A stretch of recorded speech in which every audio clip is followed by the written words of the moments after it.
Esta homilía llega a ustedes a través de Radio Claret América. El Instituto Bíblico Claretiano de las Américas presentan Poniendo el Evangelio en Práctica con el Padre Manuel Villalobos, un programa para aprender a amar a Dios sin miedo. Iniciamos. Muy buenos días, hermanos y hermanas que nos sintonizan a través de Radio Claret América. Qué alegría estar con ustedes compartiendo esta palabra de Dios. Hoy el Evangelio nos va a presentar lo que es el corazón, el centro de nuestra espiritualidad. ¿Cuál es el mandamiento? ¿Cómo poder agradar a Dios? ¿Qué es lo que realmente es necesario para tener esta relación profunda con el Creador? ¿Serán sacrificios, rezos, liturgias, privaciones? Hoy vamos a estar tratando de descubrir qué es lo que Dios quiere. ¿Y cómo es que Jesús parece ser que viene a enfatizar lo que realmente importa delante de Dios? Amarle con todo el corazón y amar a la persona próxima, a la que está a un lado, que a veces pasa desapercibida. Bueno, hermanos y hermanas, estamos para el domingo 31 de octubre, ya es el fin del mes. Ya acá en Estados Unidos comienza el tiempo del frío. Las noches parece que domina, todo es oscuridad, no hay mucha luz, no hay mucho sol, pero hay personas que les encanta este clima. A mí en lo particular no me gusta mucho, yo prefiero ver el sol, pero bueno, hermanos y hermanas, de todo hay en la viña del Señor para poder apreciar al Creador, ¿verdad? En estos cambios de la creación, en estos cambios de otoño a invierno, de invierno a primavera, primavera a verano.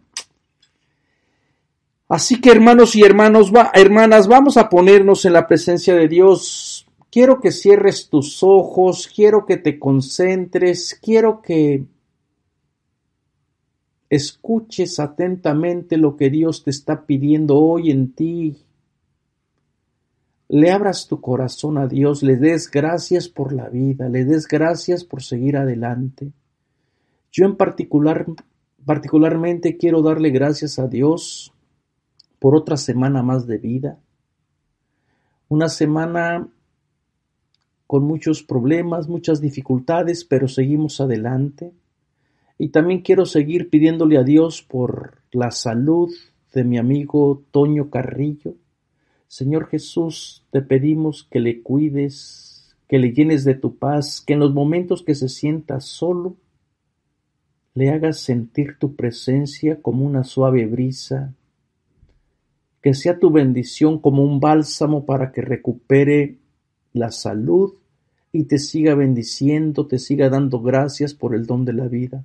Te pedimos que derrames tu bendición sobre toda la familia Carrillo, especialmente también sobre toda la gente que tiene alguna necesidad, que tiene algún enfermo, que tiene una situación crítica. Sabemos que tú eres un Dios de vida y por eso confiamos en tu amor. Todo esto te lo pedimos por Cristo nuestro Señor. Amén.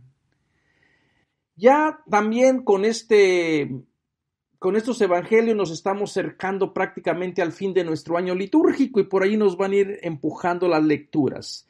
El evangelio está tomado de Marcos, del capítulo 12, del versículo 28 al 34. En aquel tiempo, un escriba se acercó a Jesús y le preguntó: ¿qué mandamiento es el primero de todos? Respondió Jesús: el primero es: escucha, Israel, el Señor nuestro Dios es el único Señor. Amarás al Señor tu Dios con todo tu corazón, con toda tu alma, con toda tu mente, con todo tu ser.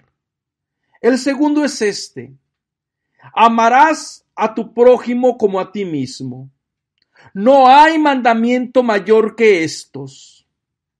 El escriba replicó: muy bien, maestro. Tienes razón cuando dices que el Señor es uno. Tienes razón cuando dices que el Señor es uno solo y no hay otro fuera de Él. Y que amarlo con todo el corazón, con todo el entendimiento y con todo el ser, y amar al prójimo como a uno mismo, vale más que todos los holocaustos y sacrificios. Jesús viendo que había respondido sensatamente, le dijo: no estás lejos del reino de Dios. Y nadie se atrevió a preguntarle. Palabra de Dios. Señor Jesús, quiero pedirte por toda la gente que nos escucha, quiero que les abra su corazón, su mente, para entenderte a ti como su único Dios creador, como nuestro único Dios, y que no hay nadie fuera de ti. Y que el amarte a ti y amar a la persona que está a un lado es lo más importante que fundamenta nuestra relación. Casi que este va a ser como el centro de nuestra reflexión. Este amor que no se queda en lo abstracto, que se queda en la relación con la otra persona, ¿verdad? En el capítulo 12, Jesús ha tenido varias discusiones con diferentes grupos. En el contexto, anteriormente habíamos escuchado la historia de los viñadores homicidas, y que los fariseos se dan cuenta que se las dirige a ellos, ¿verdad? Después viene otro grupo de personas que son los saduceos, con la cuestión de la resurrección y con la cuestión esta del matrimonio.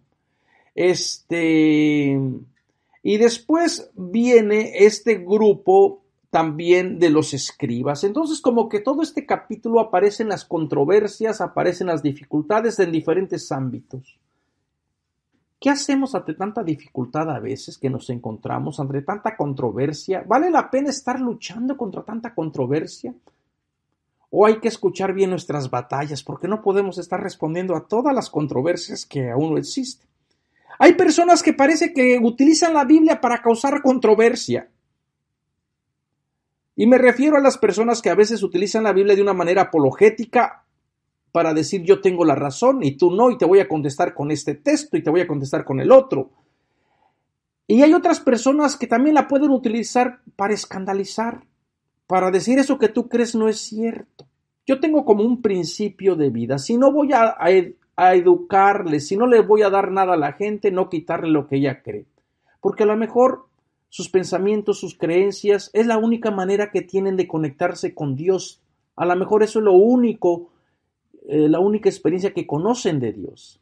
Una vez que tú ya te involucras en su historia y que quieres educarle, que quieres demostrarle a un Dios que aparece como lo va señalando Jesús, pues entonces sí puedes decirle a la mejor hermano o hermana, te invito a que creas de una manera diferente. Bueno, las controversias de Jesús parece también que giran en torno a teologías.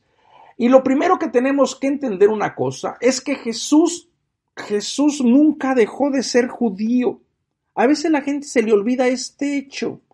La gente piensa que Jesús vino a fundar una religión. Jesús no vino a fundar ninguna religión. Jesús no se ve fuera del judaísmo de aquella época. Y lamento mucho para la gente que cree que Jesús vino a fundar religiones. Jesús no vino a fundar ninguna religión. Ni la católica, ni la episcopaliana, ni la metodista, ni los testigos de Jehová, ni los adventistas, ni los mormones. Esa no es la preocupación de Jesús. La preocupación de Jesús es anunciar el reinado de Dios, el reinado que se hace presente en la vida diaria, en la cotidianidad, en medio de los problemas, de las dificultades. Entonces, Jesús no vino a fundar religión. Jesús no se ve separado de la religión judía. Jesús es un judío más, como otros judíos de la época que comparten un tronco común, apegados a la ley de Moisés, a la tradición, y también va a tener sus propias dificultades como los otros judíos. Y así tenemos varios grupos en torno a Jesús que van a estar discutiendo a veces en cuestión de cómo agradar mejor a Dios. ¿Y quién no va a querer saber cómo agradar a Dios? ¿Qué mejor manera? ¿Qué le puedo yo ofrecer a Dios? Unos van a decir el sacrificio, el holocausto, la visita al templo, el guardar la ley, especialmente guardar el sábado, como lo vamos a ver enseguida. Y Jesús parece ser que también tiene su propia opinión. Entonces aparecen primeramente los fariseos, que no son gente mala. Nosotros estamos acostumbrados a ver a los fariseos como los malos, los negativos, porque son los que entran en contacto con Jesús o en controversias. Recuerden que solamente tenemos la versión de los evangelios, no tenemos la versión de los fariseos para decir, bueno, nosotros somos como los malos de la película. En cada historia, hermano y hermana, en cada historia, en cada experiencia, hay más de dos versiones. Así que los fariseos eran gente buena, que también se preocupaba por el bien común y también se preocupaba por agradar a Dios. Y como dentro del mundo fariseo había gente extrema, legalista, gente que quería la ley a base de todo, y habría otros más flexibles. Esto lo podemos constatar por las diferentes escuelas que se daban en tiempo de Jesús, la escuela de Hillel y de Shammai, ¿no? Dos maestros fariseos que tenían posturas muy diferentes. Jesús también vendría con un corte del fariseísmo, de la ley, de la observancia de la ley. Y en este sentido, Jesús sería algo anacrónico decir de que Jesús no cumplió la ley o que Jesús estuvo en contra de la ley. Esto sería una mentira, porque Jesús, como judío, como buen fariseo, también cumplió la ley.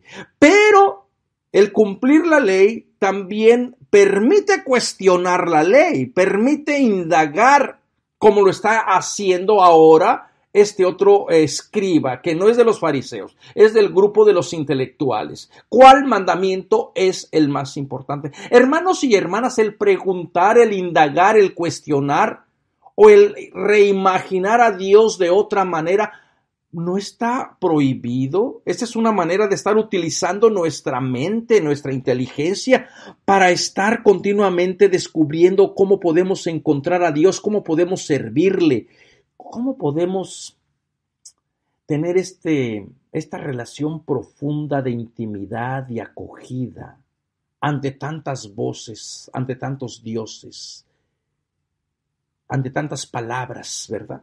Bueno, entonces el grupo de los fariseos era un grupo bueno, un grupo cumplidor de la ley, y fue el único grupo que después que se destruyó el templo en el año 70, fue el único que le dio unidad al pueblo, que le dio de alguna manera identidad, porque este grupo fue el único que sobrevivió porque no necesitaban de templo ni lugares.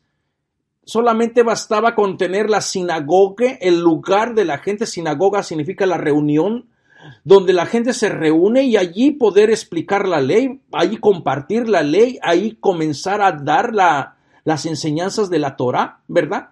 Entonces, claro, los sacerdotes, el grupo de los sacerdotes, los que se encargaban al templo y todos los que estaban en relación al templo, claro que cuando el templo cayó, esos perdieron el trabajo, perdieron su función, entonces no sobrevivieron.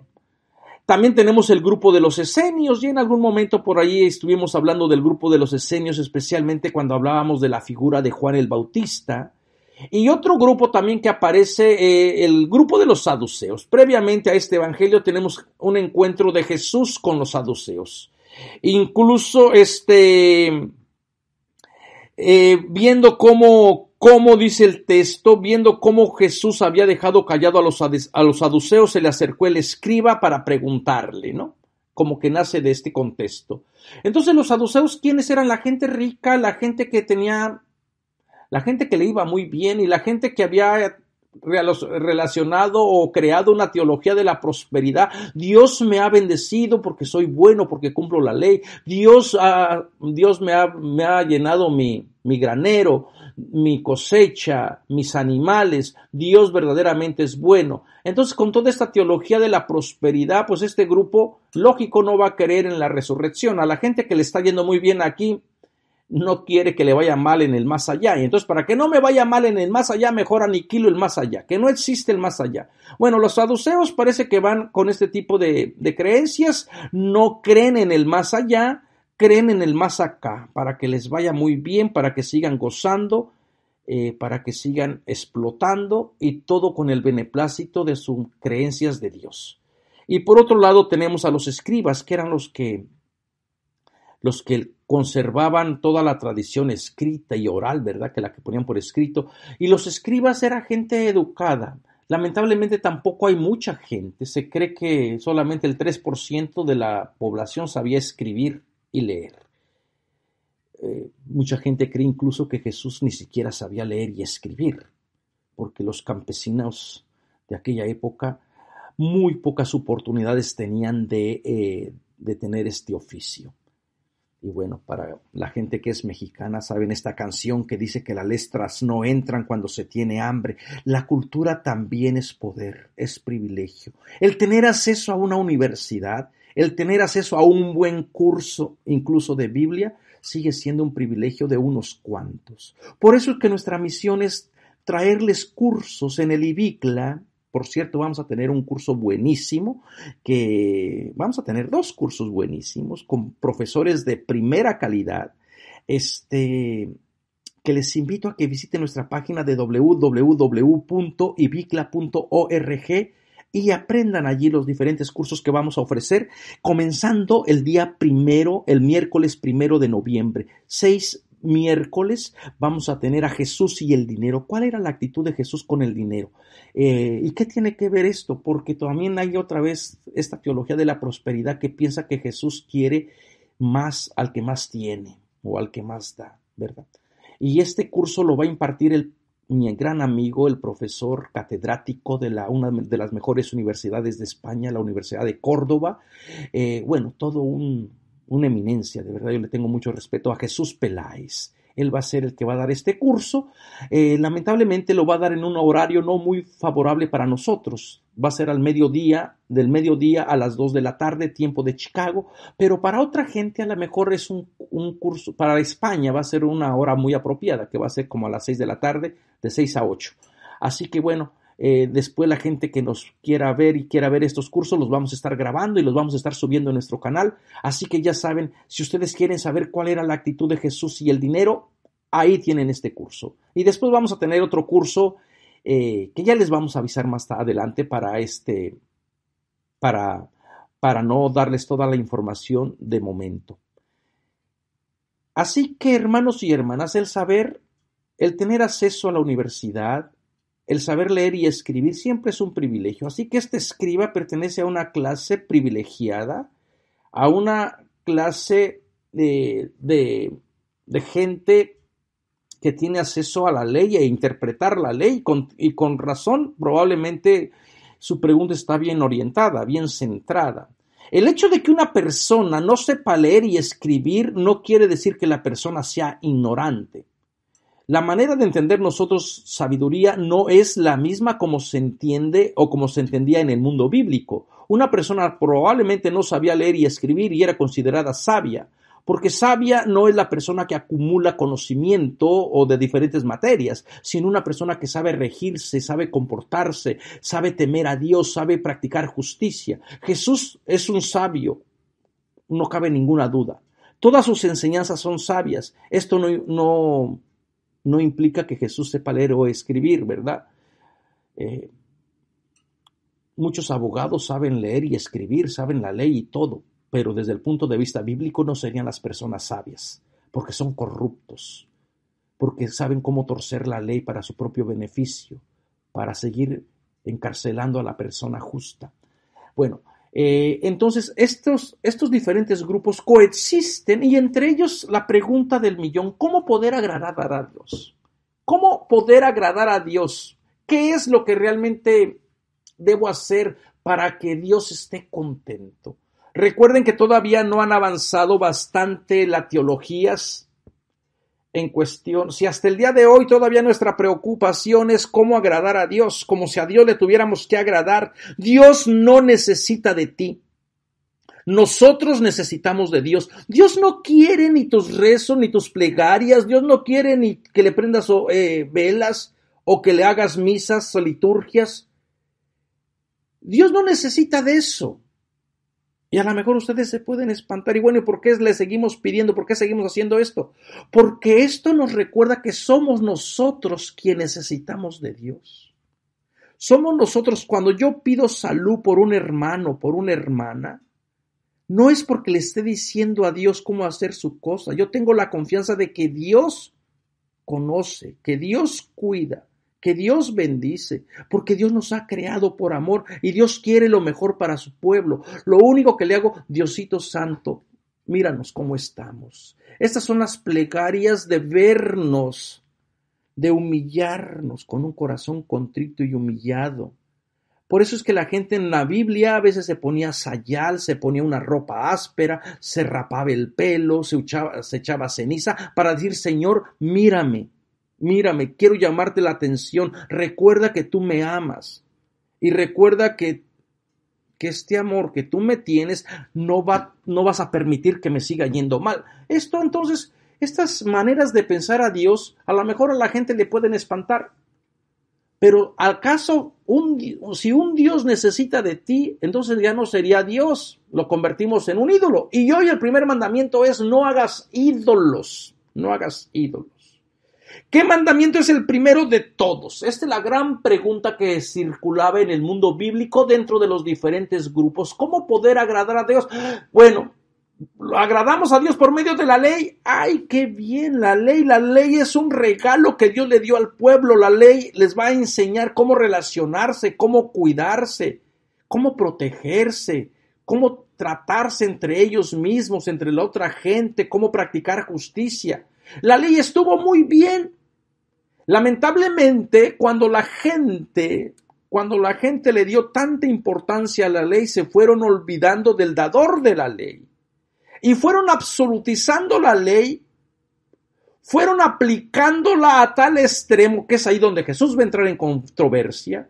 Jesús no tiene problema con la ley, Jesús tiene controversia con la manera de interpretar la ley, lo que se le va añadiendo a la ley. Esto es donde Jesús parece ser que no va a tener mucha paciencia. Entonces la ley es la mejor manera, la ley no fue mala. Y hay que entenderlo, la ley tenía un principio bueno, en el principio era bueno, la ley daba vida, la ley nos conectaba con Dios, sabíamos cómo cuidarnos, cómo protegernos, cómo relacionarnos, no robar, no matar, no a la ley de la violencia. Entonces la gente sabía cómo relacionarse con Dios. El problema fue cuando se traspapeló la ley. Y por eso Pablo después va a hacer todo este tratado gratuito para decir, antes que nosotros no conocíamos a Cristo necesitábamos la ley, pero ahora que Cristo se manifiesta, Cristo es la revelación de la ley, entonces ya no tiene necesidad la ley. Y ya no nos podemos estar moviendo delante de la ley porque delante de la ley todos y todas hemos cometido infracciones. No las hemos cumplido toda la ley. ¿Por qué? Porque eran 613 mandamientos. La ley constaba de 613 mandamientos. Si la gente no se puede aprender 10, se van a aprender 613 mandamientos. Y estaban divididos entre mandamientos positivos y negativos. 248 regulaciones o leyes eran positivas, 365 eran negativas. Lo que hay que hacer, lo que no debo de hacer. Honra a tu padre, no mates. En este sentido de la casuística de la ley estaba bien legislada. Así que la pregunta de todo este marasmo de mandamientos, de los 613 mandamientos, a ver, por favor, que alguien nos diga cuál es lo más importante. Y el pensamiento o la teología que estaba de boga, que estaba en moda, era que el mandamiento más importante era el guardar el sábado. ¿Por qué? Porque en ese mismo día, hasta Dios mismo guardó el sábado. Fíjense cómo la gente se obsesionó tanto por la ley. Bueno, un Dios guardando el sábado, un Dios que es dueño del tiempo, ahora resulta que se mete dentro del tiempo. Pero bueno, ellos creían que Dios, como narra el libro del Génesis, Dios había guardado o había descansado el sábado. Entonces, ellos creían que ese era el mandamiento más importante porque era el mandamiento de que la tradición presentaba a este Dios que incluso Dios mismo se había abstenido de trabajar. Entonces, estos mandamientos están divididos en positivos y negativos, como ya les dije, 248 positivos, 365 negativos. Esto nos da un total de 613 mandamientos. Con tanto mandamiento, ¿quién puede vivir? Yo les pregunto a ustedes, si la gente cree en tanto mandamiento, ¿qué idea de Dios va a resultar? Un Dios legalista, un Dios que está atento a cualquier violación o infracción que la gente haga del mandamiento para mandarles el castigo. Entonces, la pregunta es válida. Hermano y hermana, ¿tú no te has preguntado qué es realmente lo que debes de hacer? ¿Cómo agradar a Dios? A lo mejor sería bueno preguntárnoslo. ¿Cómo puedo yo agradar a Dios? Sabiendo de que Dios no necesita de mí. ¿Cómo puedo yo bendecirle? ¿Cómo puedo yo cuidar de mí y de la otra persona? Entonces, como que esto va a ser la genialidad de Jesús entre el mandamiento. ¿Cuál es el mandamiento primero? Respondió Jesús, el primero es escucha. Fíjense cómo Jesús ni siquiera va con haz o no hagas. El primero es la escucha. Escucha, escucha pueblo mío, escucha Israel. Escucha, nación que tú crees tener al Dios de la vida. Y esto está tomado del Shema que se encuentra del capítulo 6 del Deuteronomio, del versículo 4 al versículo 5. Y fíjense lo que dice el Shema. El Shema que se encuentra, como les dije, en Deuteronomio capítulo 6, verso 4 al 6. Escucha Israel. Yahvé nuestro Dios es el único Yahvé. Amarás a Yahvé tu Dios con todo tu corazón, con toda tu alma, con toda tu fuerza. Queden en tu corazón estas palabras que yo te dicto hoy. Y claro, después viene todo el compromiso y el mandato de guardar estas palabras, ¿no? Se las repetirás a tus hijos, les hablarás de ellas tanto si estás en casa como si vas de viaje, así acostado como levantado. Las atarás a tu mano como una señal y serás como una insignia entre tus ojos. Las escribirás en las jambas de tu casa y en tus puertas. Y bueno, Jesús parece que comienza con la idea del Shema, pero le va a ir dando algunas vertientes nuevas, diferentes. Primero les decía, no comienza con haz o no hagas. Primero comienza inmediatamente con escucha. Escucha Israel. Jesús como que está exhortando. Acuérdense que hemos estado hablando que todos los que vienen del judaísmo, del legalismo de la ley, les está costando trabajo incorporar a otros hermanos y a otras hermanas que van profesando también a Jesús. Esta es como una invitación al amor. Escucha Israel. Antes de que tú vengas con que a ver qué me agradas, primero aprende a escuchar. Y una vez que tú aprendes a escuchar, vas a aprender a obedecer, vas a aprender a amar, vas a aprender a descubrir quién es Dios y lo más importante, vas a aprender a ver a Dios en la persona próxima. Todo comienza con el escucha. Lamentablemente, ante tantos signos, ante tantos medios de comunicación, ahora nos sentimos más solos. Ahora sabemos y pensamos que nadie nos escucha. No tenemos tiempo para escucharnos. No tenemos tiempo para sentarnos, para vernos a los ojos, para conversar, para comer decentemente, para saborear la comida con una buena conversación, para reír, para compartir vida, para compartir experiencia. El escuchar es todo un arte. Y no hay personas muy capaces para escuchar. Casi uno de los problemas que uno continuamente escucha en las relaciones entre las parejas es que no me siento escuchado, es que no me siento escuchada. Pero ¿cómo no te sientes escuchado si